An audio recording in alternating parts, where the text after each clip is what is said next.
This episode of Critical Hit is being brought to you by Loot Crate. Subscribe now by going to lootcrate.com/criticalhit and enter our code CRITICALHIT to save an exclusive 30% off your subscription. Here is an email in the email bag. This one is from Zach, it looks like. Hello to all of you at the Critical Hit team. This is Zach. My brother and I started a campaign with just us two and him as the DM.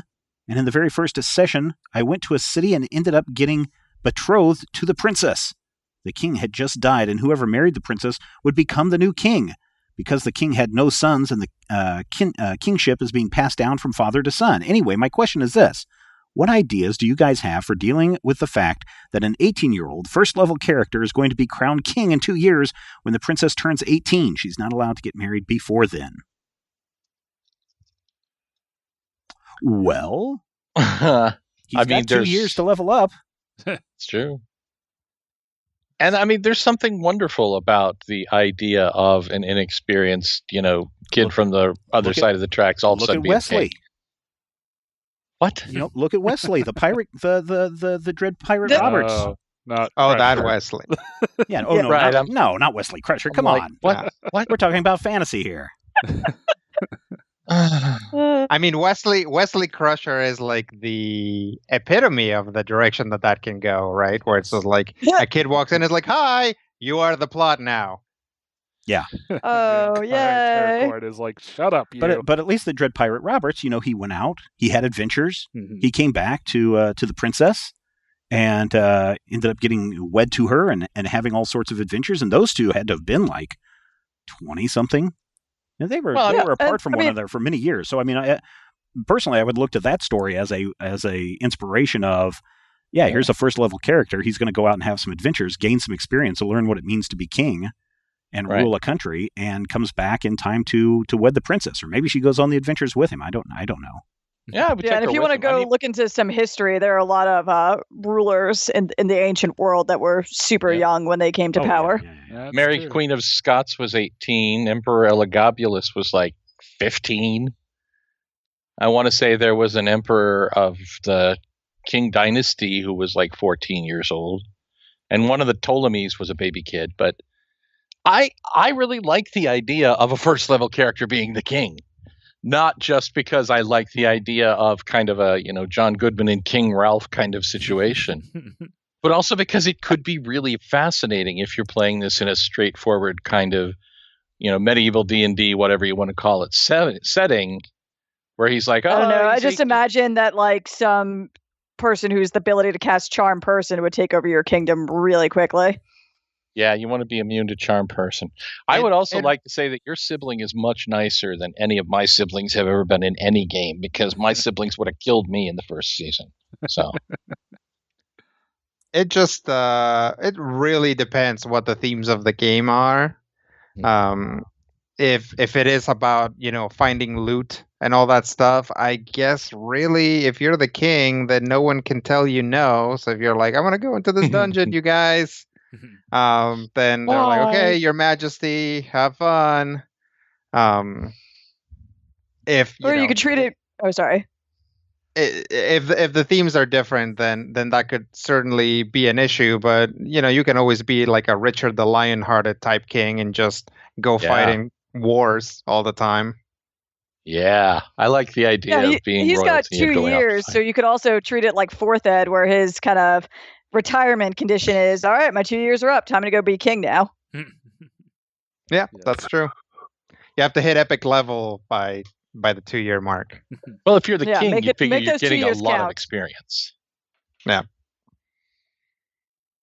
Yeah, because it doesn't say that he's already king. He'll get crowned when the princess turns 18 in 2 years. So he just can't wait to be king. Yeah, it really sounds like there's a lot of adventure to be had in those 2 years. Mm-hmm. I think what you need to do is kind of hang back a little bit and see where this game is going. Yeah. And see what's going to happen. Perhaps there's some kind of. Also, I feel like you're making some assumptions here. But in the 2 years, the princess or the king or the current king or whoever could decide they don't want you anymore. Yep. I mean, just anything could happen, right? It's the king has just died, so yeah. In this story, sure, so, still. But maybe the princess decides she wants to marry someone else. runs off and has her own adventures, and you got to go track her down. There you go. Rob, do you have any thoughts, ideas? No, nothing else that I could add. All right.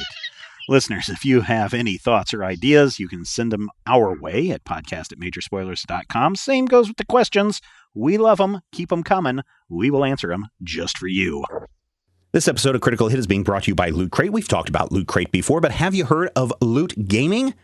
Loot Gaming is just one of the many curated collections that Loot Crate puts together and delivers to your door. Now, I know you're listening to Critical Hit to listen to us play a tabletop game of Dungeons & Dragons, but I have a feeling many of you like video games. So I'm playing right now Legend of Zelda Breath of the Wild. Yes, I'm a little behind on that. Don't get too bent out of shape, but it's a lot of fun. I've been playing the Spider-Man game on the PS4, and I've got some others. I've been playing maybe some Fortnite, but I know that you love video games, and we do too.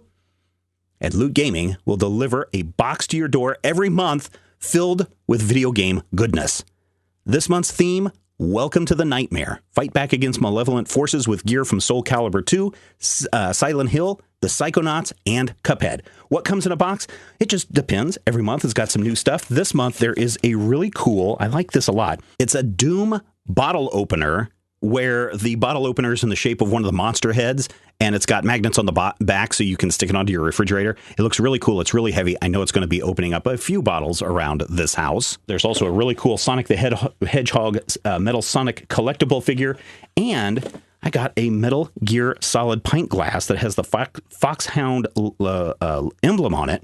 There's also a t-shirt that comes in your size. It's so cool, and it is cool because Loot Gaming curates and designs everything themselves. You can't find these items anywhere else. No matter what you geek out about, Loot Gaming is for you. There's over 30 million crates sold, and as I mentioned, if you want to go check out one of the other gaming crates or the other crates that Loot Crate has available, they have 16 other awesome crates.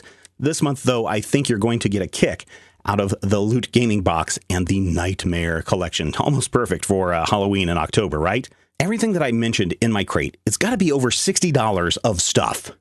$60 of stuff packed into this box, and you're paying less than $29 a month. You can't lose. And when it comes to video games, everybody loves to win. So what are you waiting for? Subscribe now and give yourself a birthday present every month. This Nightmare crate is going to sell out. So you must order by this week to guarantee yours before it's all gone. Get the best surprises each month from the largest geek and gaming subscription company, Geek Out in Style with Loot Crate. Subscribe now by going to lootcrate.com/critical hit. Enter the code Critical Hit to save an exclusive 30% off your subscription. That's right. Go to lootcrate.com/critical hit. Enter the code Critical Hit to save an exclusive 30% off your subscription. Thank you, Loot Crate, for sponsoring this episode of Critical Hit.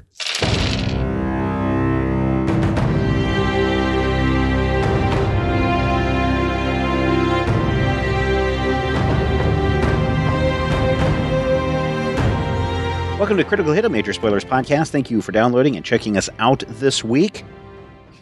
Everyone's here. Yay. Yay! But, Yay!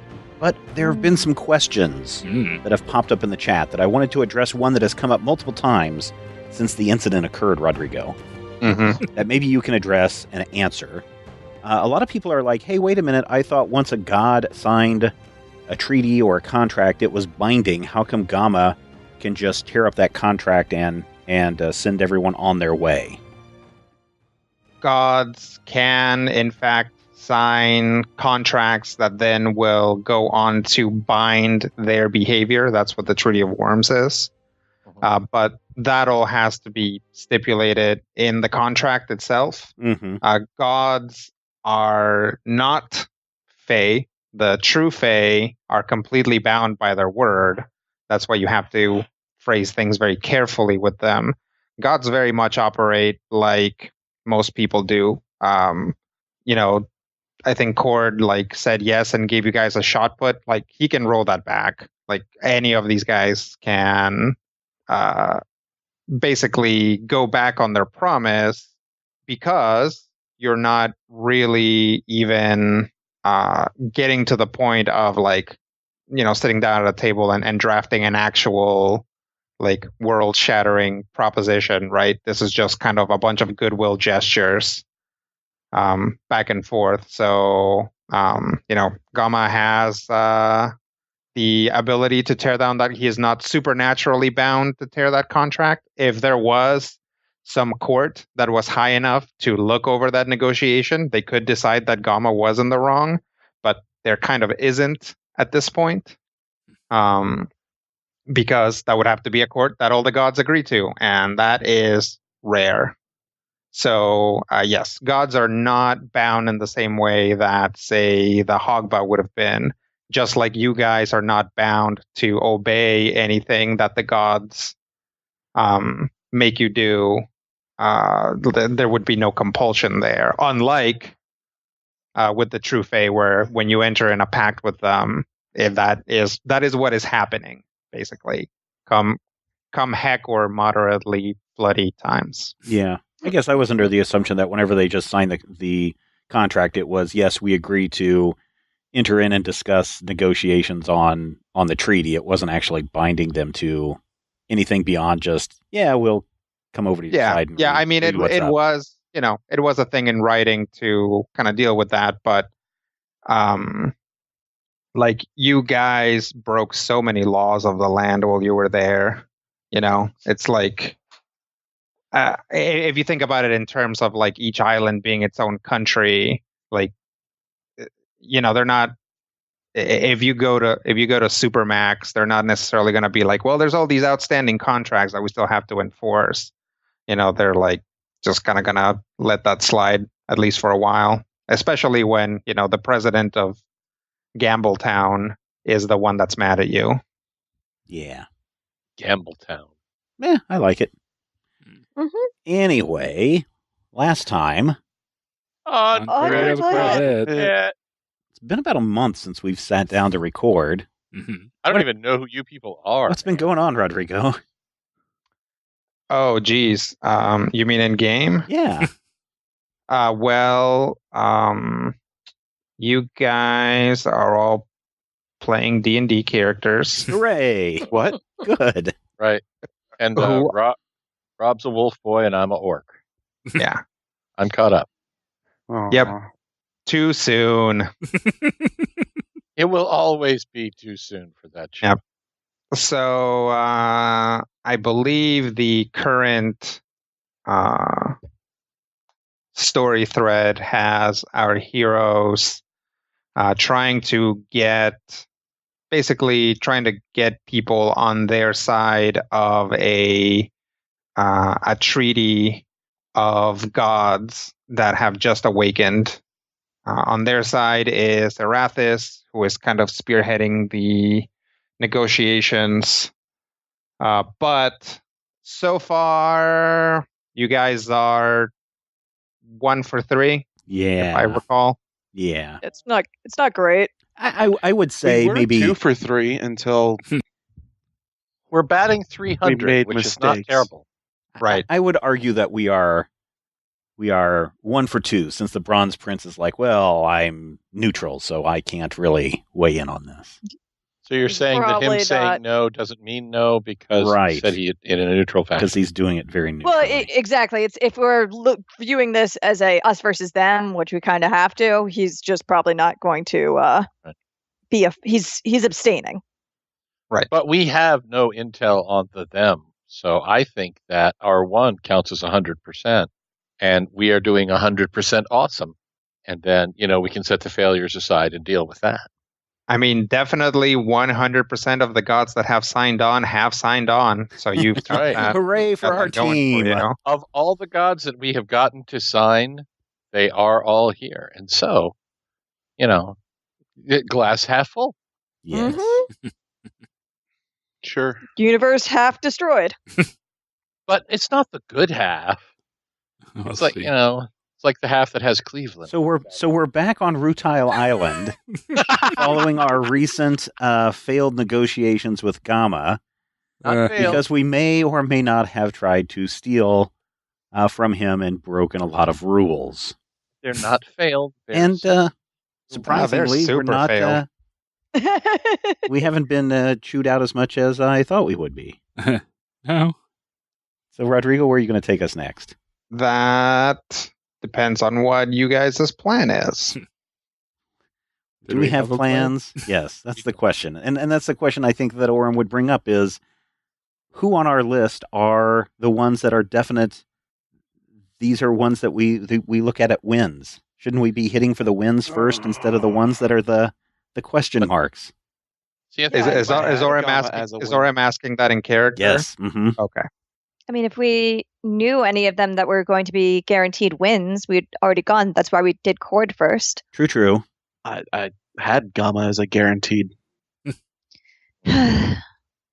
which does show us the possible downside of overconfidence. So All of my decisions going into Gamma were correct. True. well, So who then are we going to go see next? And are we going to send another ship to someone else as a potential distractor to those who might be Because watching? We've already spoken with Thene. I believe we should send a delegation there, or send a delegation or announcement delegation, or Okay. I think that's And a reasonable ship. considering we've already made contact, so it won't be surprising. Yep. And I've already asked Barrett to join us to go meet Ulradon. Okay. And what approach are we going to go with Ulradon? That we've got someone who's interested in a sword that. Would be worthy of wielding it. Mm-hmm. Yes. Yeah, that the Bronze Prince is willing to accept a sword made by him from us, and we have a dwarven theologian with us. Okay. I'm not sure what that advantage is. That's what I'm curious too, because we know the Bronze Prince is not going to accept the sword and then join our side. No, but we know that the Ulradon wants to make great things, so just the opportunity to have that project might be an enticement. So the very fact that we're bringing him a potential opportunity. Yes. Yeah. I see.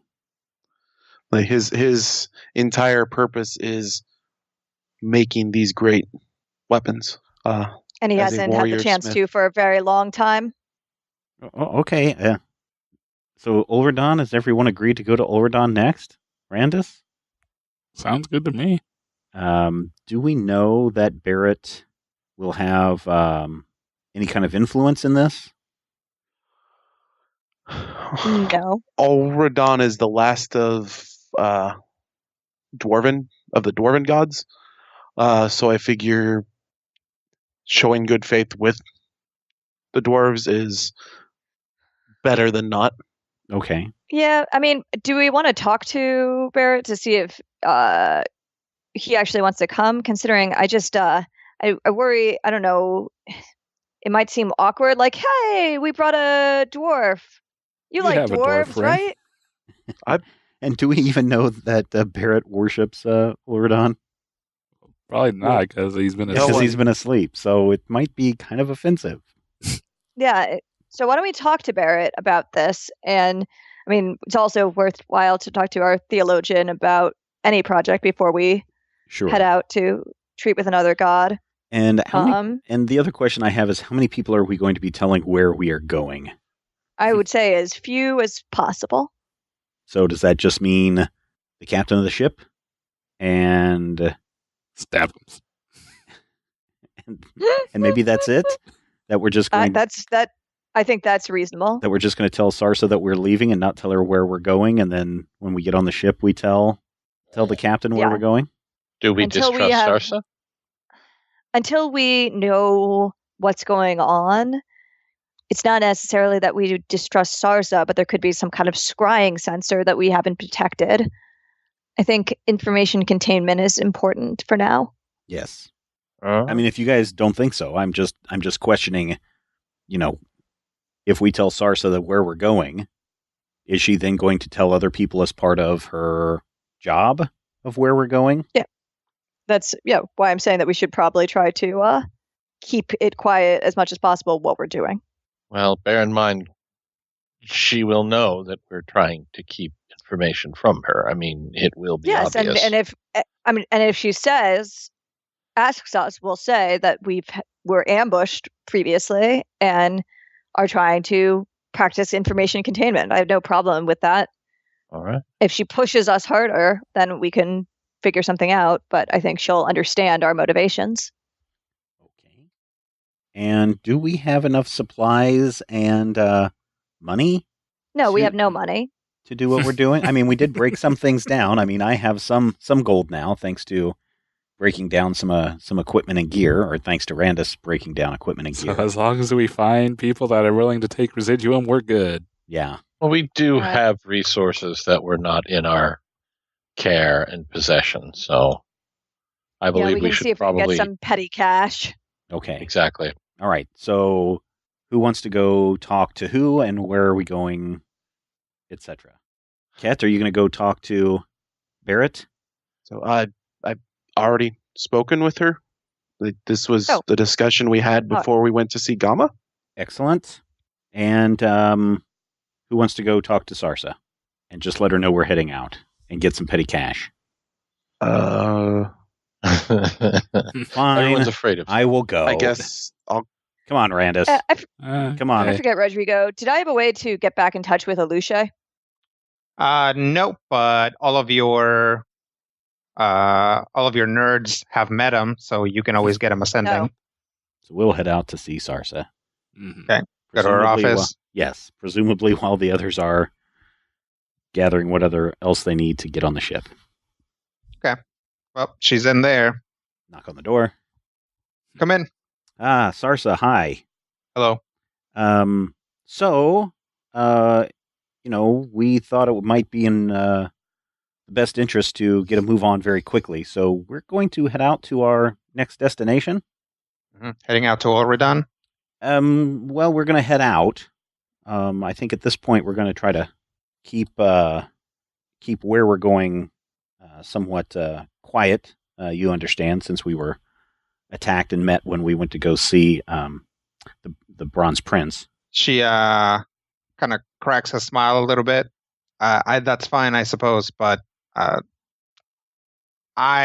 there's really nothing that goes on this island that I don't find out about. So if you're trying to cap information from me, Barrett works for me. She had to tell me what she was doing so that I would be like, all right, you should go with them. She's obviously, you have that ability to take whatever resources you need, but since I need to run the organization, I need to know what's happening with those resources. So Barrett already filled me in and where you're going and why she's going. Orm looks a little Makes sparkle. sense. Ask her about the money. Really? That's why you brought me? We had all our money taken from us by Gamma. Right. I remember that. Yeah. Do you have some, I don't know, money that it can get us through in case we need incidentals? Well, we're not going to get, we have a shipment coming in of supplies we've managed to gather, including some money, but that's not going to get here for another day or two. I've already sent a couple of coin purses with about 1,000 gold inside to the ship. So Perfect. you'll have to Thank split you. those up, and we don't have any residuum to spare at this stage. I think We'll we try have to some. Figure something out. Yeah. Okay. We also thought about sending a pre-announcement that we're coming to Thene. Okay. Could we get a spare ship headed in that direction? Yeah, we can send someone out there. Is there anything in particular you want them to say or do? Probably that we've made previous contact and we will be making that we're considering this the formal introduction, and that the emissaries/negotiating team will be along very soon. Okay. Find I'll out get if there are that any taken care of. protocols we should follow when actually meeting with her, or if there's anything that she would want from us. All right. I'll get that taken care of. Thank you so much. Thank you. No problem. Have a safe trip. Okay. Watch out for spiders. Always. And you too. Hopefully, Yeah. hopefully Stabums will, be able to help you out a bit in that area here on the island. Keep the spider population under control. Yeah, I sent him to the abandoned side of the island to start out. I think he'll probably be busy out there. Excellent. Okay. Well, be safe, and if you need to get a hold of us, you know how to do that. Very well. Orm walks out of the room. I follow. And I guess we walk back to our bunker. Walking back. Okay. Did anybody else go do anything else, or are you guys just getting ready? Just getting ready. Killing spiders, perhaps. No visible spiders at this point. All right. They've never been visible. That's why they keep sneaking up on us. True. He makes a valid point. Well, I have to eventually. No, no specific, just sort of general preparatory things. And of course, that awkward cat Sakar back and forth. It's always so lovely. Mm-hmm. Where they're handing things back and forth, and their hands touch, and the music swells. Oh, sweet mystery of life! At last I found you. Can a guy with really sharp teeth and a guy with 15 souls make it work in the astral sea? No, they can't. But find out how badly they screw it up on the next Critical Hit.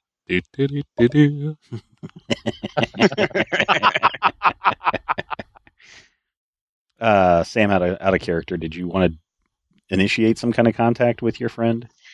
Considering that we're low on cash, I don't really want to make us spend the residuum right now. Okay, I do have 9,544 bits of residuum.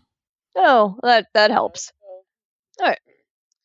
Then Sparkle will be like, if it's possible, could one of you cast a sending to Alusha? I just want to let him know about the fact that Gama knew about where the location of Rafaga's head was. It might let him know about where, if he can trust his sources of information. The fact that those two things came to our knowledge so quickly it's suspicious to me. Okay, yeah. I think we can do that. What would you like it to say? 25 words, huh? 25 words, but it's guaranteed to get there. That's one of the fine services that we offer at Gryffindor and Duthane's far sending services. How lovely. Let me consider. I forget, we last made contact with him before the Drow tried to, or not the Drow, the Eladrin tried to assassinate us. It was before that. Sounds right. Yeah, that's what I thought too. Okay. Did he know where they were? Oh my God, did he send Eladrin to kill us? He didn't know where we were going. Did he send Eladrin to follow us and then kill us? Unlikely that they have a ship that would be able to follow us. Could the Eladrin have been an assassination attempt to try and take over Orm's new role? Which role is that? You know, the Kaiser role that you keep in your back pocket. Don't tell everybody that I do that. That's mine. All right. So what's happening now? Sending a sending to Alicia. If you want to type it out, that might be. I'm typing it out now. Is traitorous bastard one word or two? Depends on how you hyphenate it. Oh, okay. Gama knew where the head was and beat us to it. Where'd your intel come from? Also, Eladrin tried to assassinate us with poison. How's your day? Yes. How are you? All right. We are fine. Do a little chanting. Do a little hand waving. Make a little noise. We send that off Get down into tonight. the universe with Farsending. Yeah, there's no check that's needed on this. No check? Okay. Do you think that he is someone that would actually betray you even after we struck an agreement to pay him money and all of those things? I don't know. I don't know what his motivations are. I mean, profit, right? Sure. I guess it's possible he got a higher bidder, but I don't know. Orm gets ascending. All right. Oh, wait. Hold on. I'm getting a message. It says, I won the intel in a game, so that tracks. Also, was it Eladrin poison? I don't know. Like Was poison made by Eladrins or poison specifically targeted to Eladrins? Well, it wouldn't have been it poison wasn't specifically targeted to Eldrins because it was trying to kill us all. Yeah, very nearly killed somebody.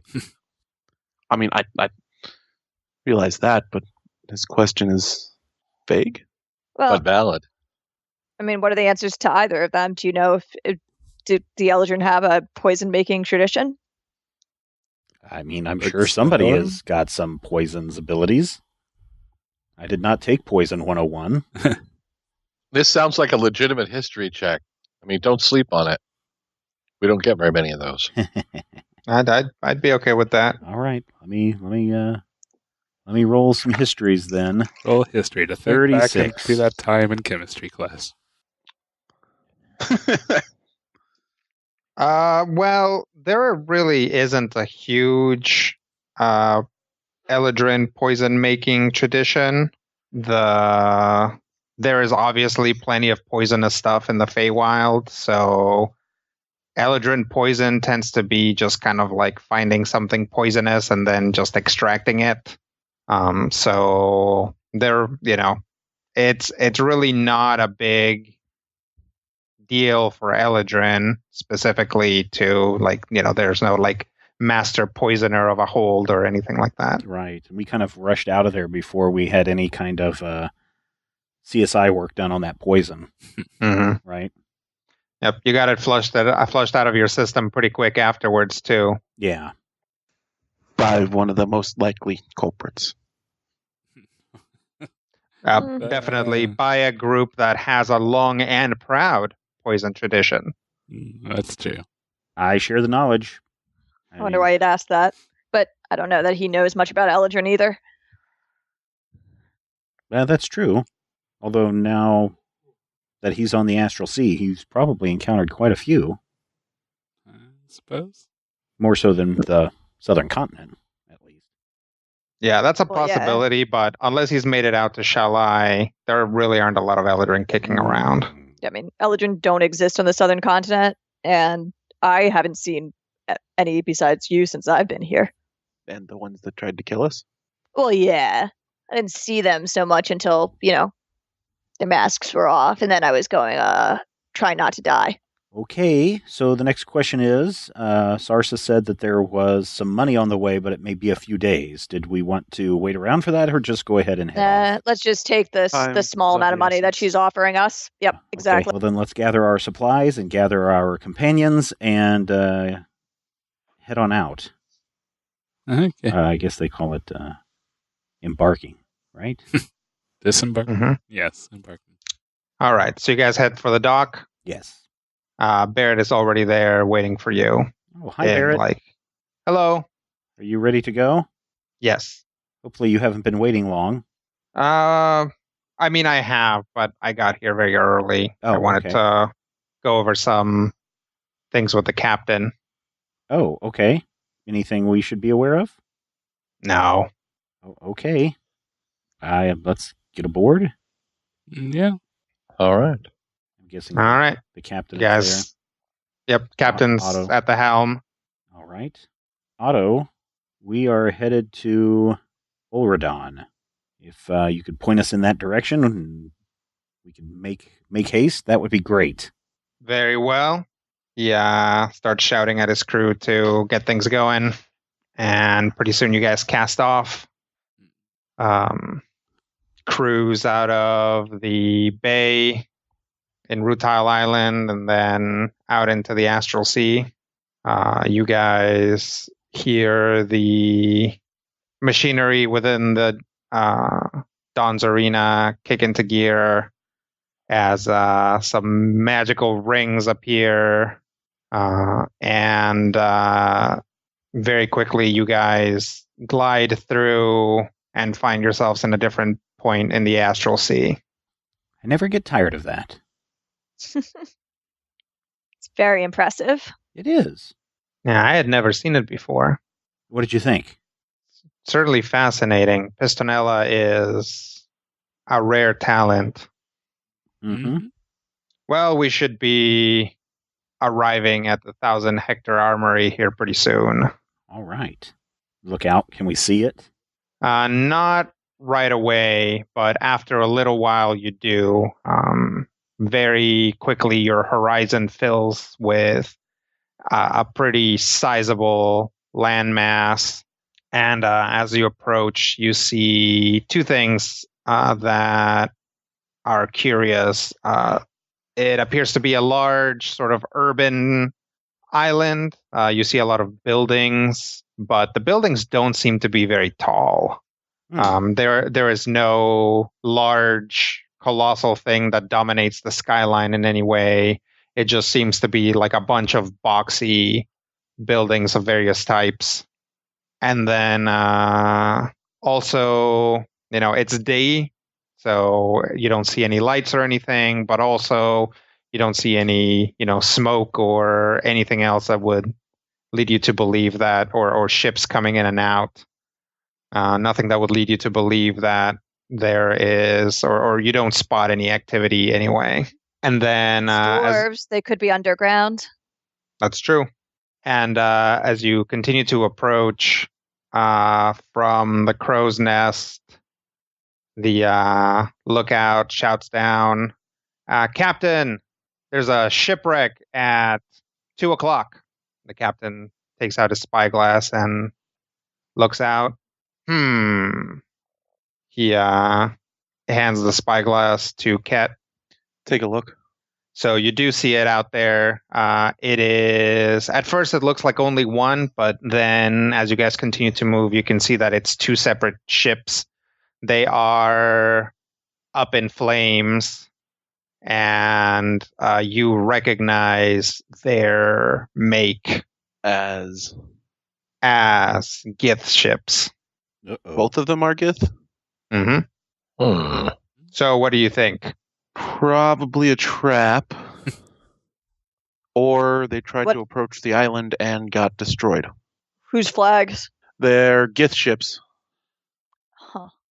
Well, maybe the island has good defenses.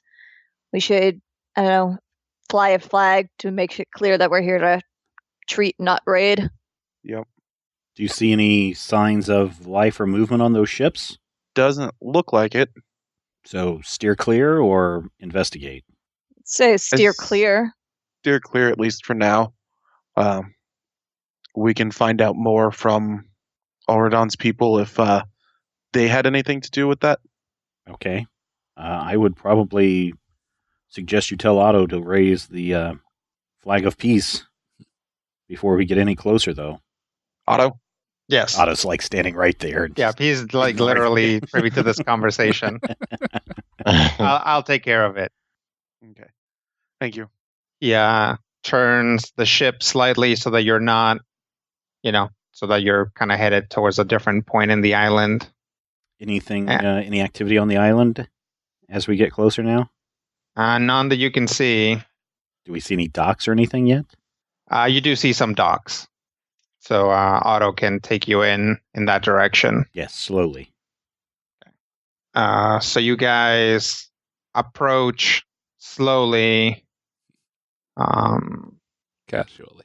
Yes. Fly casual. So casually. Yes. As you guys approach, you can see the buildings in slightly better detail. Again, all of the buildings are pretty small, or they're not very tall, but you can see that they've masoned the heck out of them. Like all of them seem to have very complex stonework. As you continue to approach, suddenly you guys hear a very loud noise. It seems to come from below. Below deck? Below our ship? Yep. Oh, That's bad. That's not great. go look over the edge. Okay. When you look over the edge, there is an enormous metal hand coming out of the astral sea, grabbing onto one of your ships, like a circular dock propulsion units. At which point another one comes out, and you hear a lot more noise coming from the other side of the ship, as well as your speed drops drastically. Does it seem to be just trying to hold the ship in place or trying to crush it? it seems to be trying to hold the ship in place right now. 2 other hands come out and grab onto it as well. And this time, they that thing underneath starts to pull itself out of the astral sea, and it appears to be an enormous metal dwarf. More hands come out. Some of them appear to be trying to push the ship over. So basically, they start kind of rocking the ship as more of these big dwarf constructs try to like pull themselves onto the ship. The ones that are coming up start saying something. They're like "Lal Thur, Lal Thur." Does anybody speak dwarf? No. Barrett, what are they saying? Hold on.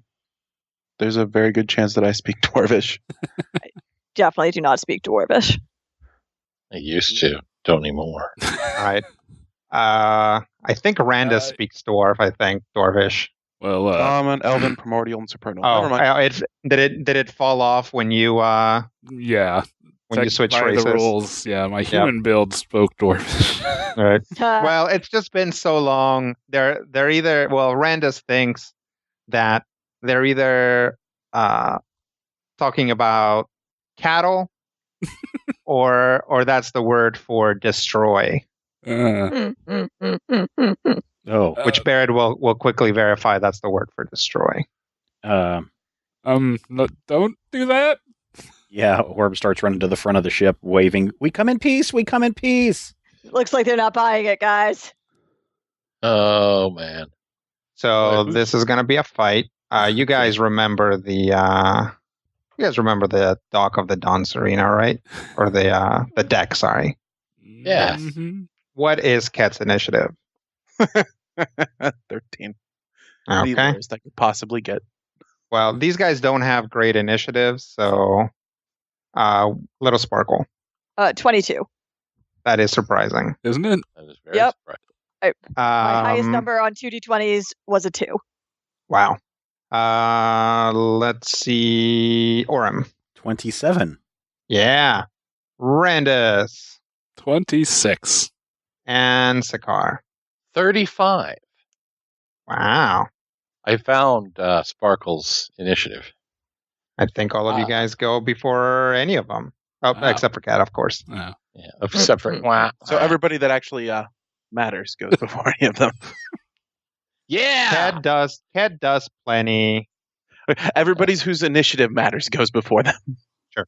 Anybody who had any sort of reasonable initiative. Right, and Ket going last is actually usually a good thing. I go before one of them. Right, There you that's go. the point where you can start setting up your walls and your things, and you're stealing people's souls and sucking out their brains and stuff that you do. So yes, these guys over here are big metal dwarf guardians. They are labeled as Dwarf Guardian 1, 2, 3, and 4. The black area is the ship's deck. The blue area is the astral sea. You'll recall the massive amounts of damage one takes when falling into the astral sea. Yes. Yeah. Yeah, I'll recall that. Uh-huh. Barrett is not in the initiative turn because she's not going to take actual turns as such. If you are within her area of influence, which is 2 squares out, you can spend a minor action, spend a healing surge, and get half your surge value in hit points and half your surge value in temporary hit points. Wow. Interesting. Secondly, once per round, any of you can move her with a minor action, and she moves 5 squares. So basically, by creating an opening, you're with your own action creating an opening for her to move, but only once per round. Okay. Neat. So we got to keep track of that. Yeah, the big exclamation you shouldn't worry about. Great. I don't trust you. That's why it says, "Don't worry." What about the Everything is galaxy fine. directly below it? Nothing's happening here. All right. Well, in this topsy-turvy world we live in, first up is Sakaar. Not a bad person It's to. not that topsy. No, that's who you want. It's like Yeah. you really want your defender to go first and your Strike. leader to go last. Yeah. Usually. All right. Yes. Means So, I don't get to these do the enormous rogue things. Russian get smacked play. Yeah. These enormous things are enormous. They are, in fact, huge, I believe, is what you call a 3x3 creature. Okay. They are more like small buildings than creatures. They're also kind of built like that. Okay. They also came out of the sea, so punching They them back. came out of the astral sea, so chances are they are not going to take much damage from falling into the astral sea. Yes. I don't have anybody to ask. I have 13 seconds to respond. And of course, since I have the first initiative, I'm going to respond with the Oblia family tradition, which is swift and blinding violence. Go south and try to tie up those two. I've got something that can totally keep those two guys occupied with other things, the ones to the Nice. south. Good. Are you going to summon your thing again? I can do that, but I have something that will kind of lock A those thing two summoner. guys down. All right. Well, first thing I'm going to do is turn into a giant snake. Okay. And then attack with the white hot fury of 1,000 Sicarian sons. Sakaar is going to bum rush the green one with a sacrificial strike. Okay. 42 versus AC. 42 will hit. Oh, 27 points of damage That's pretty in good. the face. Yep. Until the end of my next turn, anytime I am struck by an enemy, presuming that happens, an ally within 3 squares of me can gain temporary hit points. So right now, Randus and I think Ket are within 3 squares and can possibly get temporary hit points, assuming that Dwarf Guardian number 2 smacks back at me. So I will try and keep that in mind. I'm not good at if-then statements, so if it does happen, Yeah, just remember that you have a power active next time you get hit. I have a power to the end of my next turn. Rob. Is Rob within Yeah, I get it. I get it. Okay. Um, That's 3, right? Yeah. Because it goes 1, 2. Yep. Okay. But Orem is outside. Okay. I am going to say that it's the end of my turn because I'm really afraid to use up all of my stuff in the first shot and have these things turn out to be endless murder hobos. So yeah, I believe that is a plea. You don't have Do to. you want to mark him at least? I do want to mark. Yeah. I want to mark everything that is capable of being marked. At the end of my turn, when I mark things, I'm good at Okay. this game. Well, you do have to spend a minor action Minor to action. mark things. It's a Do I? free action. He's a war. Free action, that's right. Warden. Yep. Oh. Warden. Well, you could then potentially get some temp, or I guess you have to be closer to her. Or we could move Yeah, her. you have to be closer to her. Yep. And I used You could my move minor there. action to transform. I used my move action, Yep. and then I used my attack. So I am done. Okay. So that's the car's turn. We're over to Orem. Okay, Orem is going to step up to here to be within 3 squares of Sakaar. And then he's going to clap his hands together way out in front of him and then flip them palms up and then kind of draw a straight line between his palms as he spreads them out. And he is going to conjure a wall of force in front of the green and purple guys. Okay. This may not work the way I want it to, but the wall of force is an automatic. You conjure a solid, transparent wall of magical energy that lasts until the end of the encounter. The wall can be up to 6 squares high. The wall is blocking terrain. No creature, including a phasing creature, may enter a square of the wall. Attacks against the wall automatically hit. The wall has 200 hit points, and attacking any square deals damage to the entire wall. If it is reduced to 0 hit points, the wall shatters, dealing 3d10 force damage to each creature adjacent to it. Cool. How many squares is it? It says 12 within 20 area wall, 12 within 20 squares. Yeah, so it's 12 squares. 12 squares. Say things automatically hit the wall? It automatically takes damage, yes. But you don't want to be next to it when it hits 0. What happens then? 3d10 force damage. And I'm not going to use any minor actions, so my turn is done. Could move her. I could. Do I want Yeah, to? you might as well. Just kind of bring move her her up. So she's a little more centered. Move her how far up? 2 squares up? I'd Like bring in her. between these two? Yeah. Okay. Yeah, I'll Or use 3, my or minor maybe to just- move her up to there, Rodrigo. Okay. Unless you guys want me to move her any more forward to encompass more of us, but does she have hit points, Rodrigo? She doesn't, but Okay. a good enough hit will knock her out. Okay. So bring her up one more space then. Next up is Randus. Okay. I think I am going to kind of wind up for a big punch. And yeah, I'll stay here and kind of swing, and then my arm flies out with a heavy cable following it and tries to punch the red guy there. Okay. With a flailing gauntlet. 42 versus fortitude.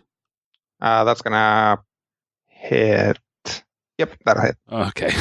I thought fortitude might be bad news, but all right. So 4 weapon plus intelligence damage, plus 5 for my ion stone, which I don't think is factored into that. 38 damage. Okay. On the And- red guy, right? And the target is knocked prone. Okay. And my battle fist gains the reach weapon property until the end of the encounter. Ooh. Nice. And, yep. My arm kind of retracts back, sneaking back on the cable. Who's afraid of being hit the most? Me. I think as a minor action, this is ranged 5, yep, so I'll deploy a dancing shield. So basically my assistant hand me a disc that I kind of toss out and splits out some little spider legs and sends up like a holographic shield around Orem. Mhm. So you gain a +4 power bonus to AC and reflex until the end of the encounter, or until I move it, which I can do as a minor action. And I think I'll just save everything else to see how this goes. Well, yeah, I'll just hold on to the rest of the stuff for now until people start getting splattered. And I think I'll mostly hold my position here. Okay. End of turn. Next up is Little Sparkle. Dwarf Guardian 2 is prone. Is there anything else? And he's marked? Marked and prone. Cool. Then I'll try to CC Dwarf Guardian 1. So I will move to here and stunning strike him. Okay. That's nat 20. It's a good way to start. That is a good way to start. So that'll hit. So he is stunned until the end of my next turn. And I always forget. It's max damage, and then I also get to do my weird crit effect. Yeah, max damage, then you roll whatever crit you've got going on, unless it's not rolled, then you just apply it.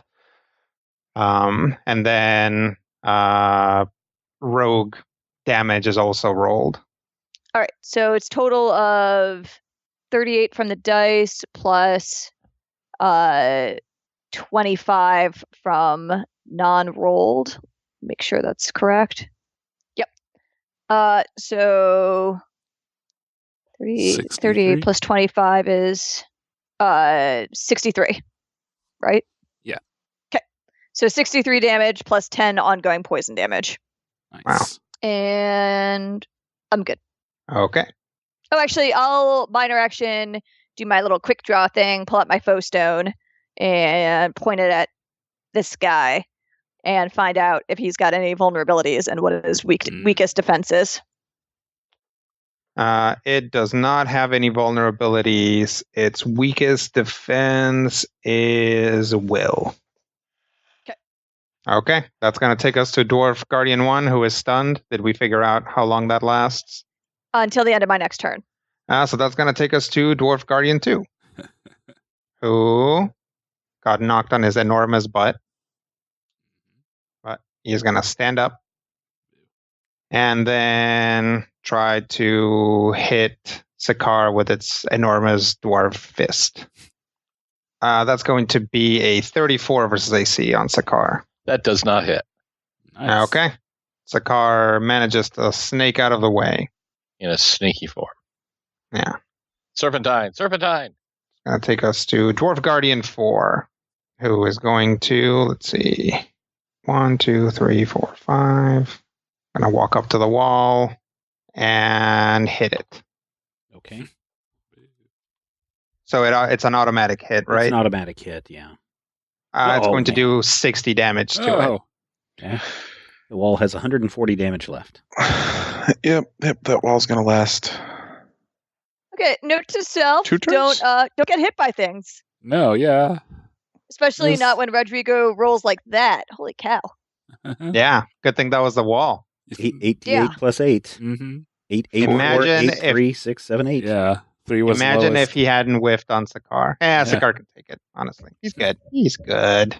It is Ket's turn. All right.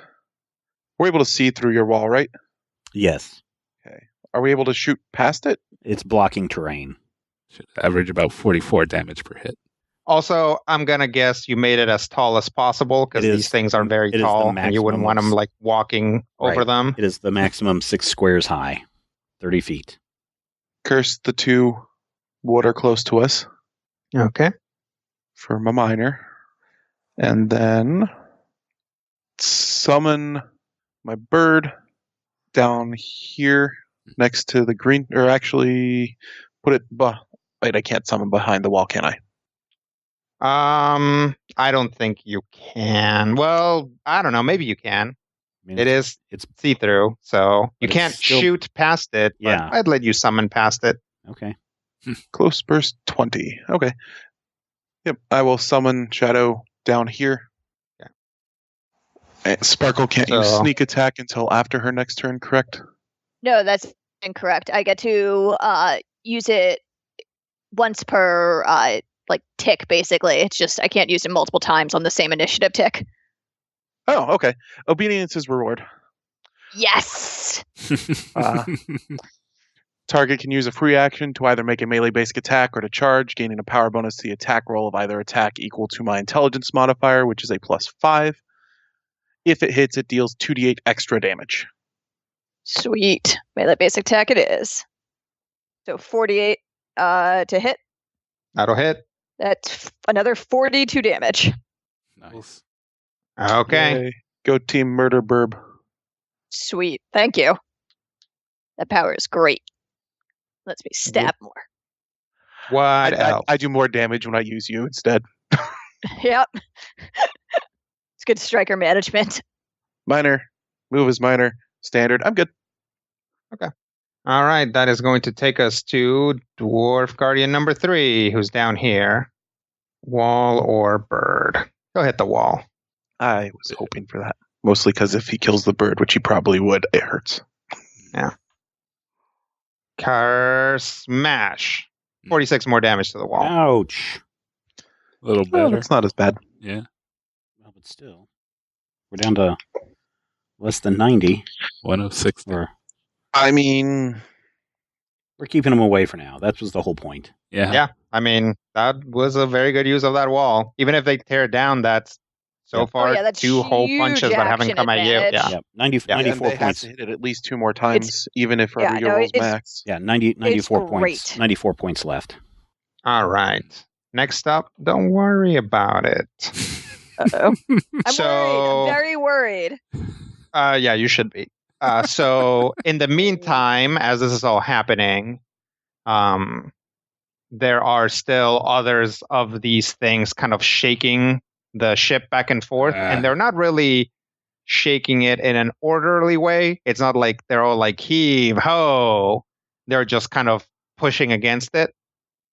And it is at this stage in the fight where something cracks, and then some energy starts sifting out of the place where the front of the ship locks together, basically where the solenoid is. Oh, no. And two sort of malformed rings appear in front of you. Oh no. And that'll take us to the top of the round. Danger, Will Robinson. Yeah, no lie. All right, Brandis, since none of us are hurt, fix the ship. I don't think we have that kind of time right now. Oh, try to not get us teleported to somewhere random, maybe? Since when have you ever had a problem with time? That's true. All right. It is Sakar's turn. Okay, so there's still a red one? You're going to have to do Dwarf Guardian number 2 is adjacent to you. do at least 310 points of damage. Well, yeah, okay. I'll get right on that. One that Sparkle's been hitting as slightly more damaged, but You should keep this one tied up. okay. See, I don't know. I think that I will, but I'm not. Go ahead. You 3 focus on this one. Team Murder Bird will get the other one. I mean, that's the best way to do it right now. Boy, the more you guys sell this, the more I'm like, man, that doesn't sound like a good plan.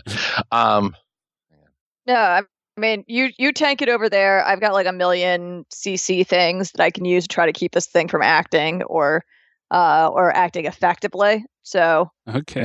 you just make sure that thing is hitting you and not our softies. Sure. I was looking that I can't actually do that until I bloody him. So that's a daily power. Do I want to use that? I don't think I want to do that. I mean, these guys are dealing, what'd you say, Brian? 44 on average? 44 on average damage. And there's 4 of them. Fine. Form of the Dread Serpent in his face.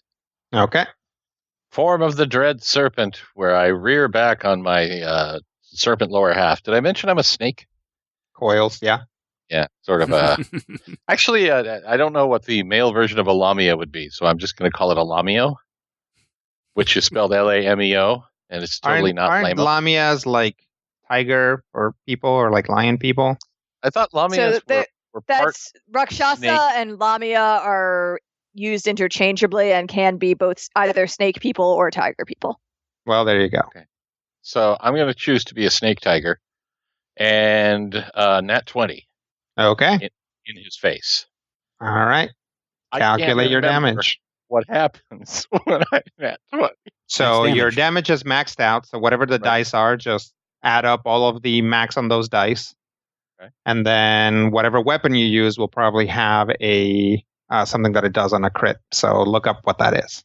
1d8 plus 17 damage, and the target takes ongoing 5 poison damage and is slowed. Nice.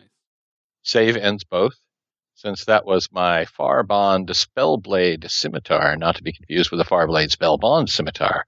1d8 per plus when used as an implement for an arcane power. Since that was my daily, is that an arcane power? No, you don't have arcane powers. You have primal I should powers. get some. We'll pretend it's That arcane. require multi-classing. Fine. An additional 1d6 per plus, and it's a plus 4? Yep. Or is it a plus So 3? roll 4d6. 46. Let's just give him the 46. It'll be fine. 16, crud. Well, Okay. Now add that to your maximized damage. So it was what? D8? It was like 8 plus 17, you said? D8 plus 17, so that's 25. So plus this 6. I literally looked away from the number and it's stopped being a number. Plus the 16 is 41. Okay. Now, when it says 5 ongoing poison, it doesn't take those 5 now. Nope. No. It takes those 5 at the end of its turn. Yep. Start. And those are both save ends. Okay. Guardian 1 did take his, right? Guardian 1 hasn't gone again. I don't know. So that was an attack. I didn't have to move. I didn't have to do a minor. Do I have anything minor that could be a move? Ooh! Holy crap. How many enemies or how many friends are within 1 square of me? None. None. 0. Oh, 1 square? None. Good. Sakar's going to explode. I presume that I'm going to have to actually roll this damage since it's not actually part of the thing. I don't know what you're doing exactly. So He's I am using his using weird the teleporting Fire-Burst boots. okay. I'm So going how does it read? Do you have to make an attack roll, or is it just straight damage, or what? Teleport 6 squares. All creatures within 1 square of you before teleporting take 2d8 fire damage. Okay. Yeah. No, just go ahead and roll it. You gonna mark first, or Mark is the last thing I do. So Can I I mark- assume you're going to still be adjacent to it. Do I have to teleport 6 squares if it says teleport 6 squares? You do not have to teleport, always but up to. I would If you I would say you have to teleport at least 1 square. Can I teleport? would he be damaged could- by his own fire? No. you could teleport, if you teleported like basically right above his head, then I could like move into a flanking position at some point. No, not that far. I don't want to be provoking from him. Yeah, Okay. perfect. I teleport above his head. Either of those squares are going to be the same. You don't have to be directly across from it. You just have to be on the other side of it. Oh, That's true. Yeah. That's nice. Being Directly enormous diagonals. is a strict disadvantage. There is almost Cool. nothing that is good about it. Great. Yeah, Other preaching than to the you choir usually on hit, that like, a one, freight man. train. All right. Go ahead and roll your damage, Matthew. 9. Okay. It's 9 more damage. And this is fire, right? That is fire damage, yes. Okay. Does it soak fire damage? I want to be mad if it No. does. Okay. And then I'm over here. That was a move. That was a standard. Don't really have a minor to use unless I was feeling really minor. I'm going to say that's my turn. Did we lose Rodrigo? Nope, I'm still here. I'm Okay. just waiting for him to retract that. You have to mark. Mark. That's cruel. I'm going to mark him. Okay. He's marked. Okay. Shut up. I haven't had a fight in like 6 years. All In right. gaming terms, that's like 27 years to you and me. So that's going to take us to Orm's turn. If I move here, will I still be within a close burst 3 of hitting that guy and not hitting Sakar? Which guy? You can- Dwarf Guardian the- 2? Yeah, the Red Guardian. Yep. Okay. I will move up. Wait, close burst? Yes, 3? close burst 3.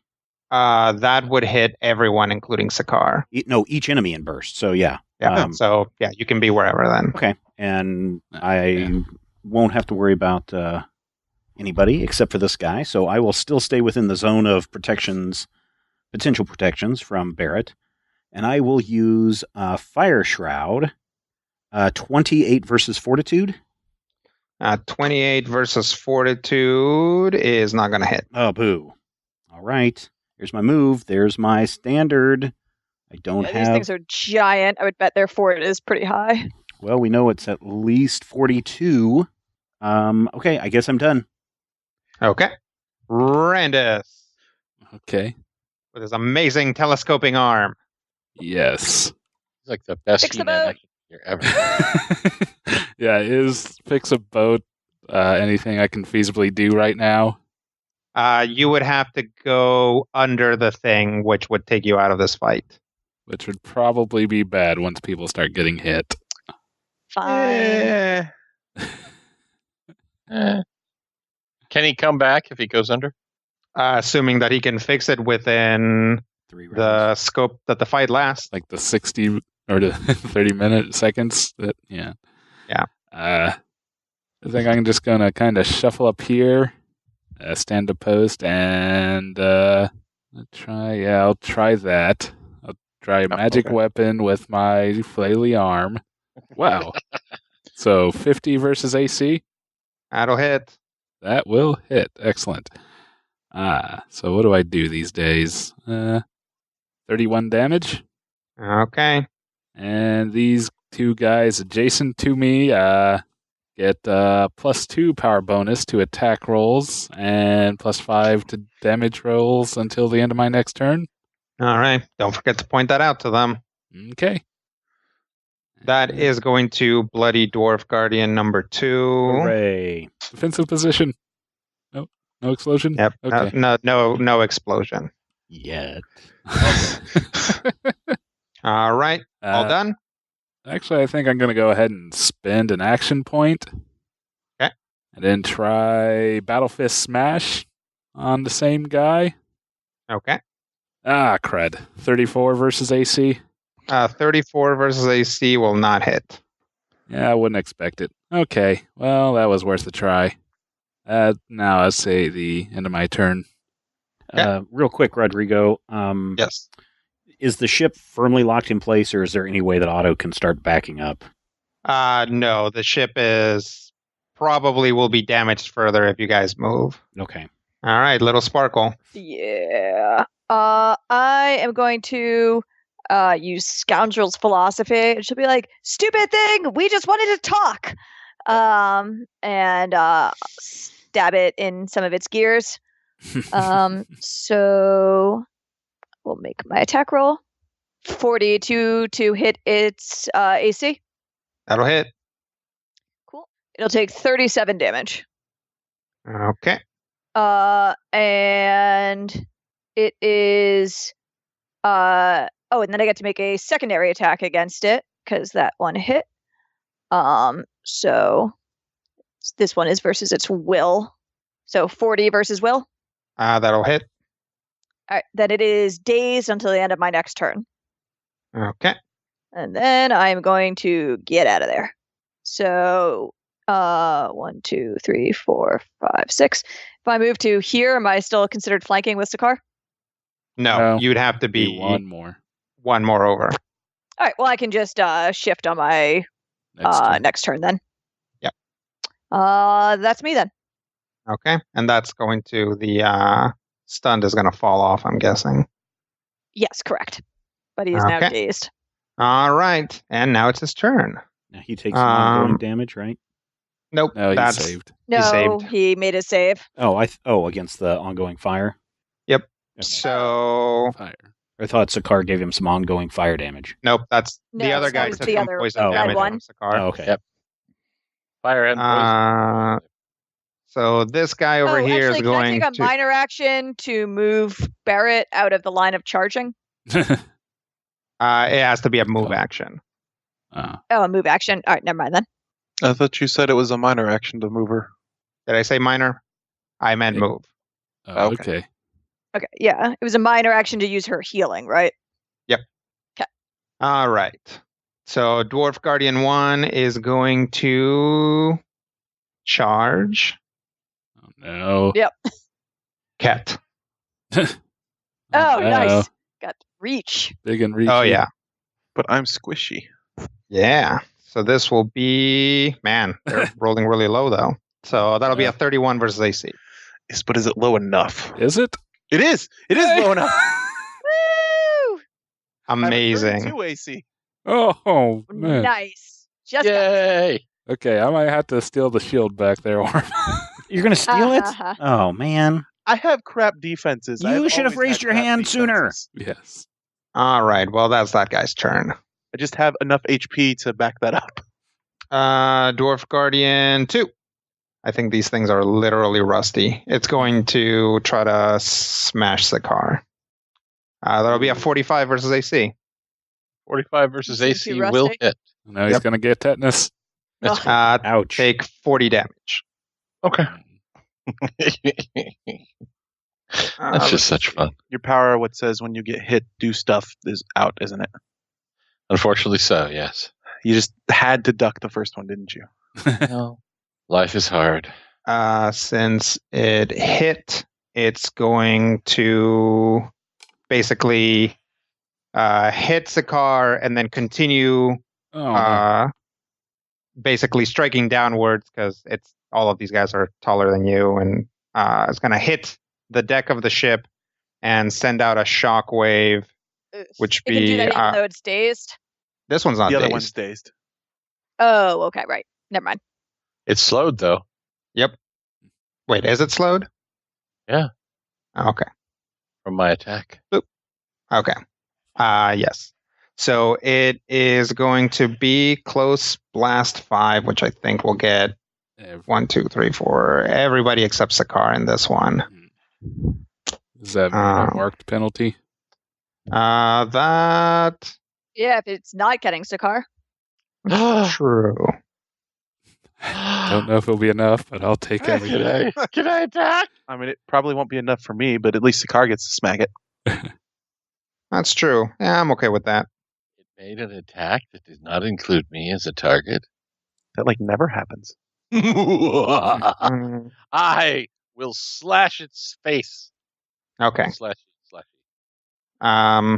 That's your Warden's Fury. An enemy marked Yeah. by me takes an attack that does not include me as a target. I attack versus Fortitude. that's a Reaction. reaction, right? It's not an interrupt. It is an immediate interrupt. Ooh. Okay. Ooh, I'll go ahead and roll it then. Whoopah! Hello. Whoopah! 34 versus Fortitude. Crap cakes. That will not hit. Boo! That's okay though. Did I say immediate interrupt? I meant I get to keep hitting until it hits. That seems unlikely. So now close blast 5 attack. So that's going to be 34 versus Fortitude against Little Sparkle, Orem, Randus, and Cat. Hits.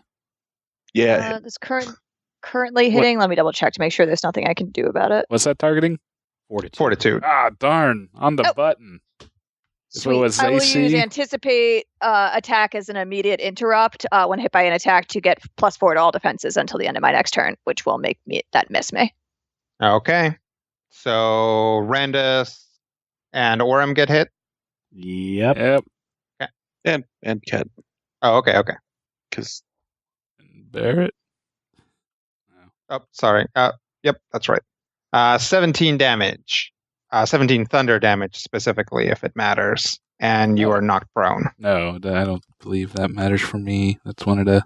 Let me check, though. Oh, hey, I do have Resist 5 Thunder. There you fire go. And cold. Said 17? Yep. Okay. And then I'm going to mark that it used that power. We'll do this boot. They have big iron boots. Okay. That's Dwarf Guardian 2's turn. Barrett is knocked prone as well. Actually, now we'll say Barrett actually soaked it. She's a dwarf. She's tough. She probably has good fortitude. And stands and sturdy. She hard to knock prone. She is hard to knock prone, so she just soaks it like a champ. That's the heritage feat she took. Yeah. And of course, Little Sparkle times it right and just jumps when the shockwave comes So through. I saw this coming. Yep. All right, dwarf guard dwarf. So dwarf versus wall. That'd be 41 damage. All right. Is it under? No, 53. 53 left. Oh, okay. You might survive another hit, maybe. Which is gonna take us to Cat. Kill something, Cat. What? Kill something. Stand up. I'm not a striker. Stun something. I don't know. You're supposed to be. He's a controller leader. Defender. I can mark a thing. You're weird. Yep. I will. Well, I guess I'll stand up. It's my move action. And since I can't curse anything else, I will use Deific Doom as a minor. Creates a zone of suffering, loss, and regret that lasts until the end of the encounter. When you move, the zone moves with you, remaining centered on you. Each enemy within the zone takes a -2 penalty to attack rolls and saving throws. Nice. How wide is it? 2. I'll make the ore here in a moment. Okay. I will use Deific Decay on the guy who tried to punch me. Okay. It's dazed, so I've got advantage, correct? Yep, you've got combat advantage, yeah. Cool. I'm never the closest person, so that doesn't matter. So, You don't have to count Barrett, since she's not technically an active participant. So the important thing is that no ally is closer, right? Not that you are the closest. So this is prime shot. That's okay. Without prime shot, I got a 42 to hit its fortitude. Well, that'll hit. Yay, I did hit. 35 necrotic. All right. What did I do as a minor action? Oh, yeah. Activate your field. All right. So any bad guy within that takes a -2 to D20 rolls. Cool. That's me. Okay. Dwarf Guardian 3. Punch wall. Okay. 50. It's got 3 left. All right. Okay. Well, since it hit, technically it's going to do is blast Ow. and just try to blast the wall. I assume the blast does more than 3 damage at a minimum. Yep. Let me see if I can actually get anybody else. We'll say the wall still counts, so it doesn't matter. Yep. So that'll be that for the wall. All right. So there is going to be 3d10 force damage to both of those guys. Mm-hmm. And that equals 21 damage each. Okay. Well, I tried to keep them at bay. Oh no, you did great. You bought us so much time and hit points. Yeah, this would be a much, much worse fight if you hadn't done that. Well, yeah. Let's you see what did happens way more next. Than try here. Let's see what happens next. And then it's Sakar's turn. Sakar has a turn. Sakar is mad because he had a power to use that he didn't use. Sakar is a schmuck. Yep. But, shut up. Sakar will... let's go with a melee basic, it looks like. Is he bloody? Yep. He is bloodied. He's bloodied. Okay. You don't have like a daily that would do a bunch of damage or put some kind of effect on it? Yeah, there is. I can't imagine that you would want to use a basic attack at this point. Like, yeah, like we need to get this fight. Unless you mean like an at will. Yeah, if you've got like an at will that does something that's like situationally really good, cool. But like, there's almost assuredly something better than a melee basic attack you can do. You're probably right. Okay, fine. Weight of Earth, which is an at-will, which is actually what I was looking at when I said melee basic attack. So Rodrigo is right. He knows what I'm actually doing, but not what I'm saying, because I don't speak D&D. I only speak comic book. And so I shall use the Weight of Earth attack. Ha-ha! That's totally what I meant to say. All right. Okay. And probably don't hit 35 versus AC. That will not hit. Crap cakes. Is it worth... Action point? An action point at this point in the game? I think so. You think so? Yes. Yes. Brian thinks so. This is a nasty I'm with fight. Brian. All right, my question is, do I want to use my move and or minor before I action point so that they don't go away? Ooh. Well, they don't go away. You just get an Yeah, they extra go away. standard action. No, they totally go away. I know how math works. All right. New Right. rule. They go away. Why, Why Hugh? it be like this, Matthew? First of all, none of my rules ever are allowed to stick. No one remembers That's my true. rules. That's true. It's actually the main rule of critical hit. Yeah. All right. I will action point. How do we do this? Warding smash. Yeah. That's totally what I meant to say last time around. Warding smash for a 44 versus AC. Nice.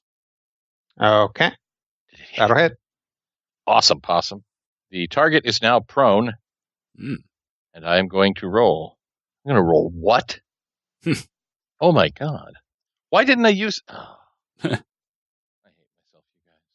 I'm going to roll 5d8 plus 17. Sounds good. Yeah, it does. It would have sounded even better a minute ago. 40 points of damage in his face, and he is prone. Nice. He's also marked. Okay. Would it be to anyone's advantage for me to move, or should I hang out here so that we can flank if we needed to flank? Yeah, I think you should stay there. Little Sparkle wants to Yeah. flank with you. I agree. I'm gonna Sure. move and flank and grant you an extra attack by flanking. So if you want heck that yeah. attack, you should stay. I want all the attacks. I want to, yes. You can, however, move Barrett. As a move, yeah. Is there a good place to move Barrett? Just kinda, Not next to that dwarf guardian. yeah, What's your up and speed, out of 5? the way. What if I moved Barrett right here? Wouldn't that still give everybody who's in the field? Still be in the... I'd move her like here. Even Yeah, further. Yeah, Agreed. Further away? Okay. Yeah. Fine by me. and if you have, well, no, I guess you used your minor action to mark. That's a free action. Oh, well then you might use your minor action to pop some healing and temporary hit points then. For me? Yeah. I mean, you move her towards you and you can heal. That's I mean, true. you have to little bit, spend a like- healing surge to do it. I can do that. Yeah, let's Okay, so move her, where's- as we said, here. Mhm. So above Randus? Randus. Okay. And then I can use a healing surge? Yep. Yep, I you guess spend a healing surge, and you get half your surge value in hit points and half your surge value in temporary hit points. Let's see. Is my surge value divisible by 2? If it's not, then you round down. All right. Nice. I get 24 temporary hit points. What else? I marked somebody, right? Should always. And I mark moved somebody. her. And I did my thing. So I think I'm done. And I have used my actiony point. Did they save against the ongoing poison? Not yet. Okay. I wasn't sure if their turn had come around. It has, but I think I forgot to save. That's all right. I forgot to remind you to save. This is why you shouldn't give me conditional powers. That's okay. I'm here. We'll see if it does. Okay. Nope, doesn't save. Nice. Aha, you're Yay. still poison. Poison him some more. He's also upside down. Yep. All right, that's it for me. All right. So before we get to Orem, off in the distance, like actually in the island, you see 2 rings of energy appear, probably a good, 150 feet above the ground. And astral sea starts spilling out of them. Oh no. Oh boy. Are we accidentally assaulting the island? Oh no. Kind of, yeah. Oh. Great. Orem, Question: does that bird prevent those 2 guys from moving backwards? Her name is Sparkle Orem. No, Ket's bird. That's the wrong bird. His name is Shadow Orem. Shadow. it not really, because they can shift around it. Okay. Okay. So it's being there doesn't prevent them from moving in any direction. It has some shenanigans that hinder their movement, but Okay. its presence doesn't stop it. Okay, so I've got Mass Charm, which allows me to slide each target within a area burst 1 within 10 squares, which would hit those guys. I get to slide them up to 5 squares. Each target then makes a melee basic attack against the creature of your choice as a free action. And so I will stand up as my move action. Okay. And I will cast Mass Charm on those guys, and then slide them back 5 squares, and then have them do a melee basic attack against each other. Dwarf Guardian 3 will roll. That will hit for 39 damage. Nice. Yay. And then Dwarf Guardian 4 will roll, which will also hit Excellent. Good Chatterhead. for 39 damage. All right. Okay, I'm going to use an action point. Okay. And I'm going to cast Mass Transformation. It's an area burst 2 within 20, which should hit that guy, I think, right? Mm-hmm. Let's hope that this works. Mm. Bloop. Ooh. It's not going to hit. It's 29 versus Fortitude. No. Okay. +2. Plus 2. So 31 versus Fortitude, which That's is also going to still miss. not going to get there. Okay. On a miss, This is a try. unfortunately, it doesn't do any damage, but on a miss, the target turns into a tiny beast of my choice until the end of Well, its that's next adorable. turn. So again, it's going to turn into one of those little cute little Fantasia dancing mushrooms. Okay. And it's just going to be like, A mushroom is a fungus, not a beast, so I'm going to call shenanigans. quiet you. They're beast in the Feywild. As a tiny beast, the target is dazed, and the only actions it can take are to move its speed or shift. All of the target's equipment transforms with it. It takes damage from if it takes damage from any source, this effect ends. The main thing is it's not going to be able to attack anybody this round. If you had hit, Fantastic. would it have just like? It would have turned into a tiny beast and taken damage from the transformation. Oh, I Oh. see. I see. And that is my turn. Okay. Well, if you can kill that thing, that'll be one. I mean, kill the red guy.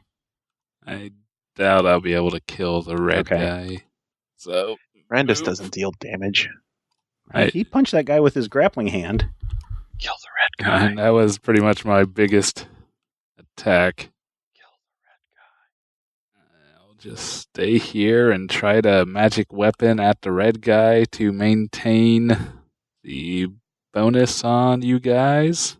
So I lash out with my flailing gauntlet, using my magic weapon at will attack. 37. I guess he's prone, so 39 versus AC. 39 versus AC will hit. Excellent. All right. That's what they hit each other with. Or they hit each other with 38s. 24 damage. But It's 24 damage. Yep. Okay. But Ket and Orem get +2 power bonuses to attack rolls and +5 power bonus to damage rolls until the end of my next turn. Okay. Yay. All right. No one's too hurt yet, right? I'm not hurt at all. I don't think any of us have been hit except for Sakar. Hello. We all got we hit. did get hit. That's right. I've only I'm took fine. 17 damage. It's not It's that much. by the blast wave, not by a Yeah, direct punch, no. though. I think I will actually move that dancing shield over to Ket. No. So we get +4 to AC and +4 to reflex for the rest of the encounter until I move it again. Yay. That'll be the end of my turn. Little just Sparkle Little will Sparkle. shift into the flank and say, Sakar, follow my lead. And she will stab at this prone giant dwarf thing using vicious cooperation. Okay. What do I get to stab him with? I mean, it's a sword, obviously, but is it just a particular thing? Is it a basic melee? Hang on. I crit again. Ooh. That's great. Oh, the server has been I was going to say, I did not. You will be Hang on. making a melee basic attack. I don't know if you'll be able to. Yeah, I mean, well, it's possible I'll kill it, but we'll see. So what's the order of operations here? So it's an effect that he gets to make the melee basic attack, and then if either of us hit, we deal sneak attack damage. So I guess he makes the attack first, and then we both roll damage. 39 versus AC. Yay. Okay, that'll hit. All right, then let's roll some damage. Though my damage is maximized, so because I crit again, so that's absurd. And if All we right, kill so he's this going one, to take 59 damage from me, good lair. Okay. no, he's plus not 10 dead. ongoing poison. It's got like 2 hit points. Can I hit it now? Yeah, you get to do your damage. Kill it. Do I get the sneak attack damage too? No, only one of us gets it. Now I'm sad. 26. All right, that'll kill it. Yay. Sweet. She stabs it in the eye, and Sakar horks it across the chest. The old hack and slash. You get something from that, cat? Yay. What do you got? Use the daily. I got like 15 different options. Hold on.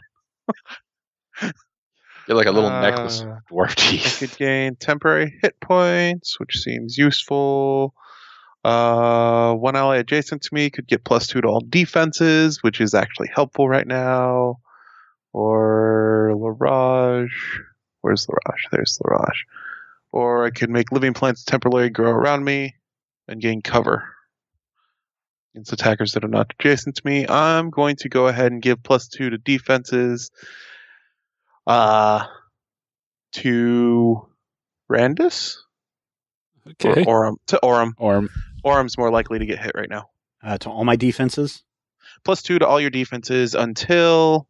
End of your next turn. where is it? +2 until the end of my next turn. All right. I am done. That is going to take us to Dwarf Guardian 1, who is dazed, right? Yes. He He can... Let me go back and find it. He can walk. Yeah, he can move up to his speed or shift. Okay. So he's going to move here. And then when does he go back to regular size? End of his turn. So then he'll end his turn. Okay. Question. Yes. There's a big iron thing in the middle of our ship. Or on the edge of our ship. Mm-hmm. Mm-hmm. Is it creating any kind of blocking or moving terrain issues? Yeah. Okay. Yeah, this downed dwarf guardian is a problem. It is too big. Like, it's so big that it's the fact that it's there is an issue. Basically, it's just untraversable unless you're like throwing athletics checks at it. Okay.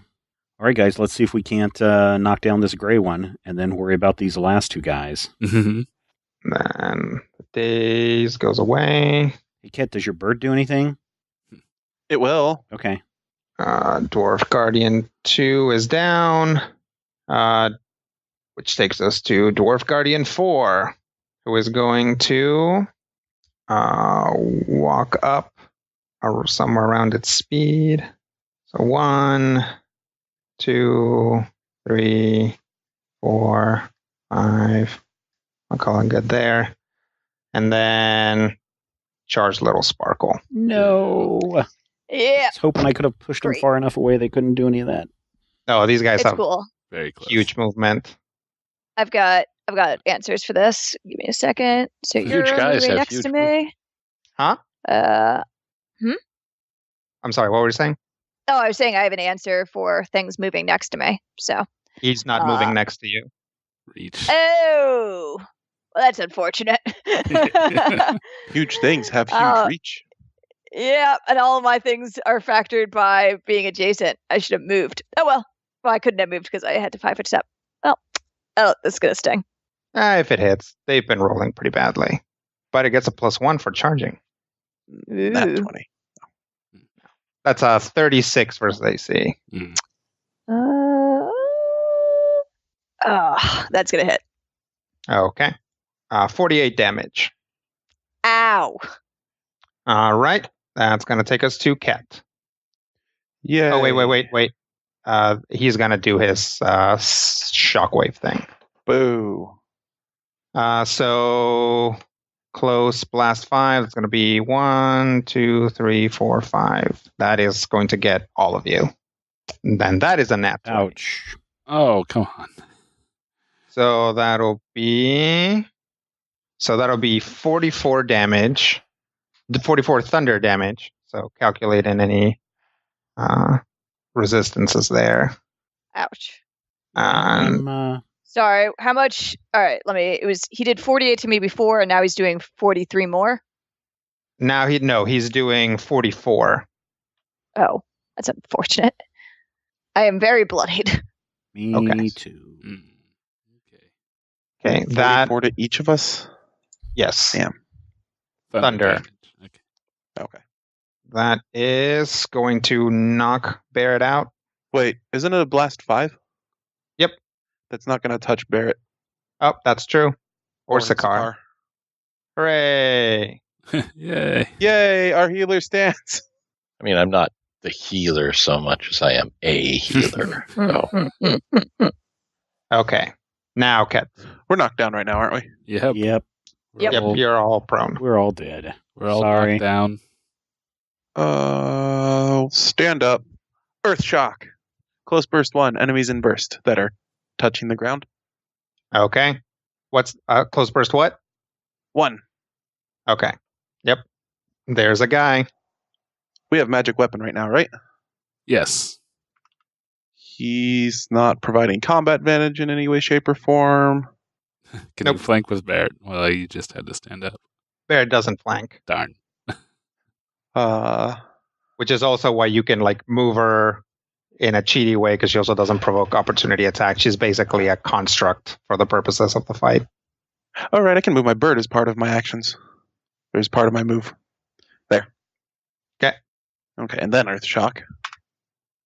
49 versus Fortitude? Pretty sure that'll hit. Yep, that'll hit. He is knocked prone. Yeah, I'd allow it. Decide whether to apply the extra damage after making the damage roll. Okay. Cool. I will deal 9 damage. +5? No, because it's not an attack roll. Ah. That's okay. Earth Shock's just a minor action. Ah. I think I just hit him with Eldritch Strike so I can try and get him away from us. Mm-hmm. 40 versus AC? That'll hit. Yay! What's my damage on Eldritch Strike? Look at my stick. Any melee attack made with a staff deals a d6 poison damage. Ooh, can I activate the daily power on this as well? Sure. It's a free action. Use this power when you deal poison damage with a power cast through this implement. Still sure? Not so sure. I think it has to be a poison keyword power that you use through the implement. Okay. Also, was this an actual implement attack or a weapon attack? It is a weapon attack. Okay. So I would say first off, it has to be used as an implement, and second, it probably needs the poison keyword. Okay. Yeah, that's fine. 26 more damage. Okay. 6 of which is poison. And I get to slide him. So give me a ding where you would like this bottom left corner. Boop. Use the minor to knock him down. Use the move to stand up. I think I'm good. All in my turn. Okay. Takes us to Dwarf Guardian 3. Gonna try to smash that bird. Boo. It'll be 44 versus AC. Yeah, that'll probably hit. Okay. I mean, that hits. So let's do spirit activates 1 square. Enemies cannot move through its space, but allies can. Okay. When you take a move action, you can also move the spirit. Spirit can be targeted by melee or ranged attack. Single melee or ranged attack deals damage to the spirit equal to 10 plus half my level or higher. It disappears. And I take... So 21? Yeah. We were 22? Yeah.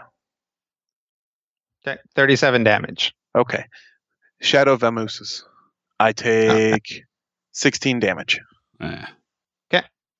That doesn't hurt as much as I thought it did. Holy crap. I think I'm bloodied. Nice. What's that like? I don't know. I'm bloodied. What the heck? Your face starts leaking things. All right. That's Dwarf Guardian number 3. Just going to take us to the top of the round. The malformed rings seem to be moving closer toward you, and you can see the ground through them.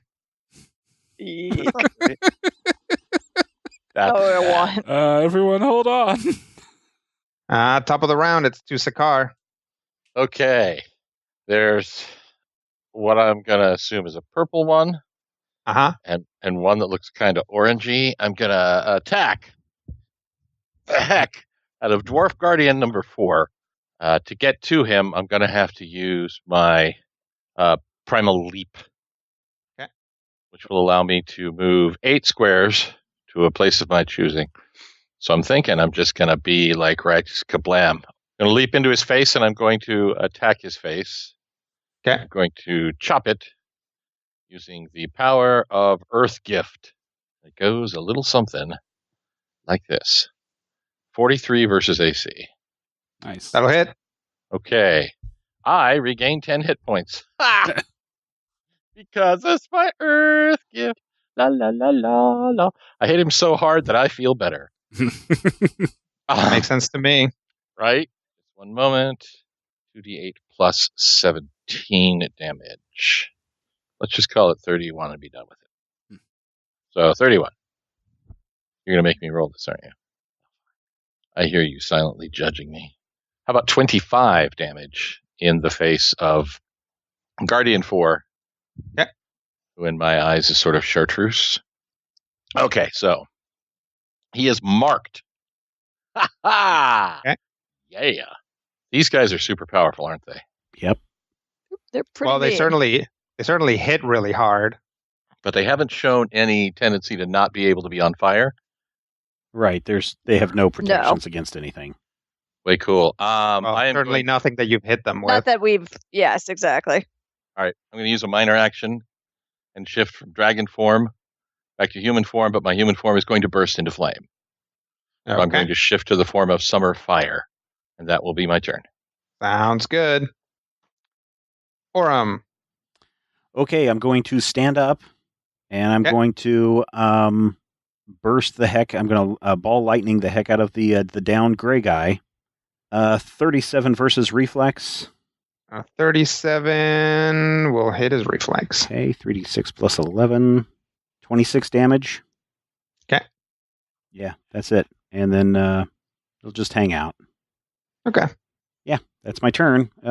Man, almost had him down. Randus.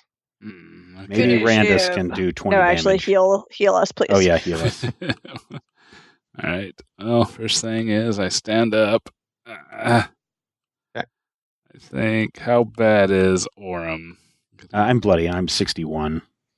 Well, then I think I'm going to use my minor action to do the healing infusion towards Little Sparkle so she can get back a healing surge plus 16.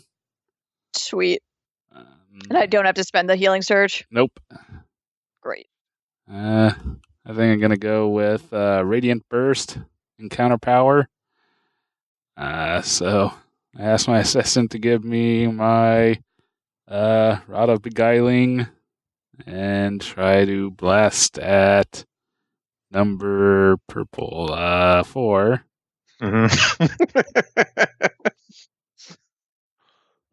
Number purple indeed. Number purple. It's one of my favorite Whoopi Goldberg films. This one. Okay. Hit it with all the powers. All right, what are you using again? It's called Radiant Burst. So first of all, there is an effect. Me or one ally within 10 squares of me that can spend a healing surge and regain additional hit point equal to the intelligence modifier, Orem. Yeah. Would you like to regain the healing surge plus 8? Sure. All right. Spend a healing surge for that. I will do that. Then I make an attack on Dwarf Guardian. 40 versus Fortitude. That'll hit. All right. I'm no longer bloodied. I'm also no longer bloodied. I'm still bloody. All right. 32 damage. And basically, I'll just ask my assistant to have my crossbow ready for a healer's momentum next time someone gets smacked, probably. All right. And that'll be then my turn. Okay. Little Sparkle. I'll start by standing. Okay. What do I need? How close to Barrett do I need to be to use her minor action? The yellow squares. So 2.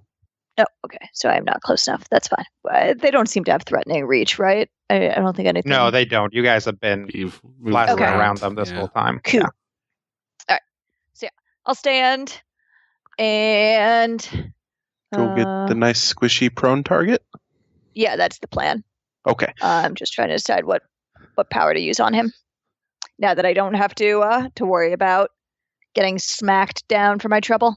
Because otherwise he's going to stand up and obliterate Yeah, me. exactly. No, my plan is to try to murder it.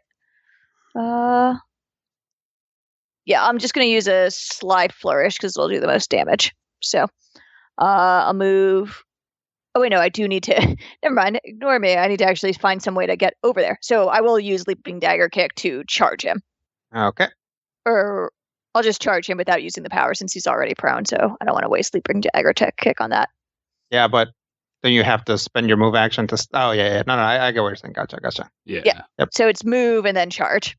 Gotcha. Okay. So it's going to be 37 versus his ref. That'll hit. Oh. Sweet. And he is prone, so I have combat advantage. So melee basic attack went up. Take 38 damage. 38 damage. We'll drop it. Yay. Sweet. Nice. All of us further got more drop it, I dangerous at level suppose. 22. Yeah? Let's go. Drop it. Now it's upside down and covered with an X. Yep. That Got happens. another What big else? old chunk of metal on her. I charge, so I'm done. Okay. Dwarf Guardian 1 is down. Dwarf Guardian 2 is down. We're going to take us to Dwarf Guardian 4, who is marked, so it's going to try to hit Sakar. That'll be 33 versus AC. Ooh. 33 versus AC does not hit.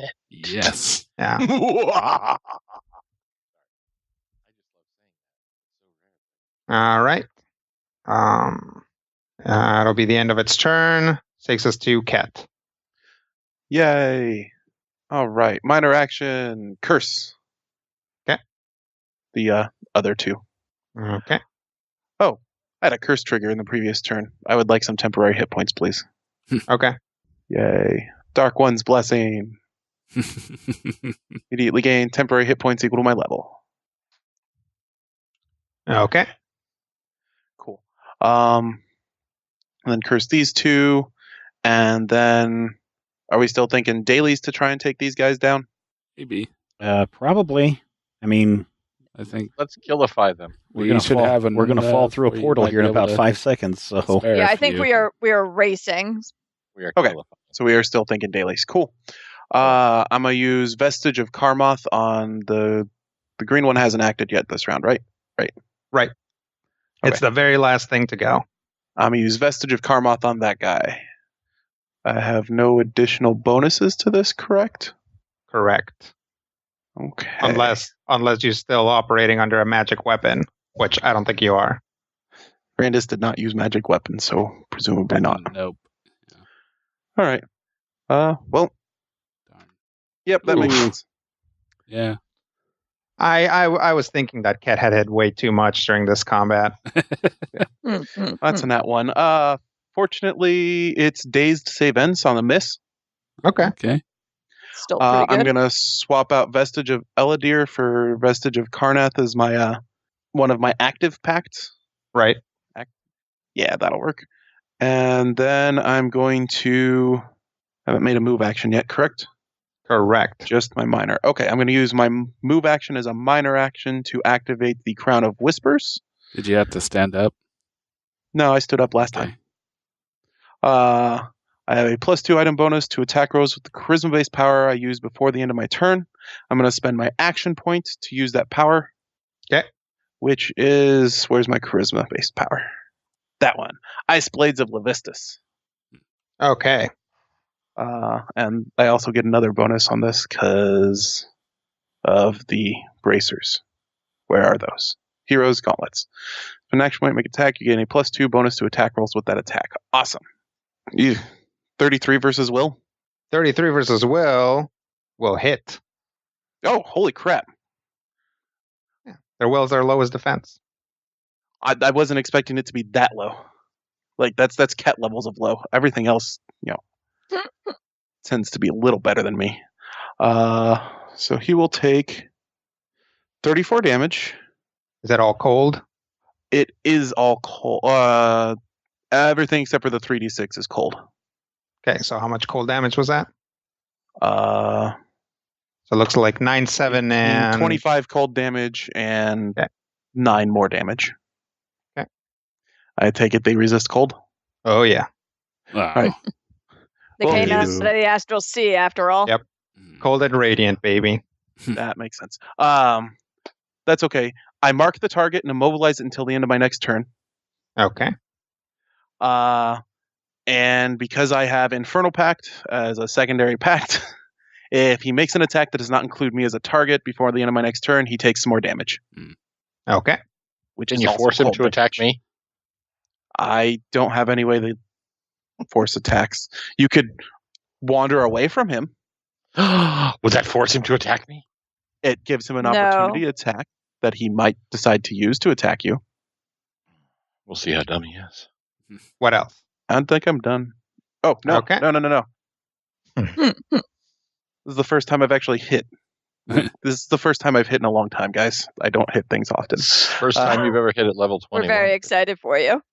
Yeah. I spend an action point to make an attack, and the attack deals damage. I gain temporary hit points equal to 1/2 my healing surge value. Okay. But it That's just gained a gonna bunch of overwrite your previous temporary hit points, though. that might be better. Healing surge value that's not better. So I just keep the previous temporary hit points? Yep, you can opt to do that. Okay. Darn. You live, you learn. Oh, Yeah. I mean, spend it's an action okay. point to take an extra action. I regain hit points equal to my level, though. There you go. I can spend an action point to regain the use of an encounter attack power that I've already used during this encounter. Okay, nope. Regain 22 hit points. I'm not bloodied anymore. Well, is obedience's reward daily? No, obedience's reward is an encounter. Can you regain that? I just spent my action point. I can spend an action point to regain. Got it. Never mind. No, I've got weird things everywhere. Yeah, that's fair. Right, and then your character sheet. I can, however, resummon the eagle and make you hit with just my at-will power. So Yeah, I'll take it. All right. So what up? That I think that's it. Okay. I cursed. Mhm. I wiggled my crown. I blasted. I dazed. Yep, I'm good. All right. Well, that's going to take us to Guardian 3, who is dazed, but can still charge. So he's going to go ahead and charge. Yep, he'll just come up here and try to hit Ket. Yep, that makes sense. Your zone of sadness is a -2. Yep. Okay. Zone of sadness. It's like the best power ever. It's like the exact Makes you description mopey. it gives. It's like literally the description for it. Field of ennui. This is why there's no longer a Raven Queen. Yep, that's a botch. It was very Ooh, sad. nice. She's no longer sad enough. I took all of her Yep. sadness upon me. So, yep, this guy runs up and whiffs. Sweet. And then the world ends. At which point, the, I guess, gravity from the other side of the rings pulls Oh boy. the ship through. And you all find yourselves in free fall right into the center of the 1,000 Hectare Armory. All right, well, let's take a break there this week. I knew it! I knew it! Oh, thanks everybody for checking us out this week. What's going to happen? I don't know if any of us can defy gravity.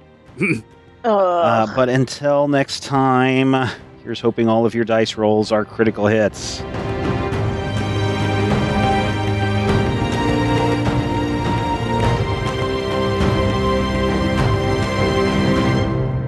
This podcast is copyright 2018 by Major Spoilers Entertainment, LLC.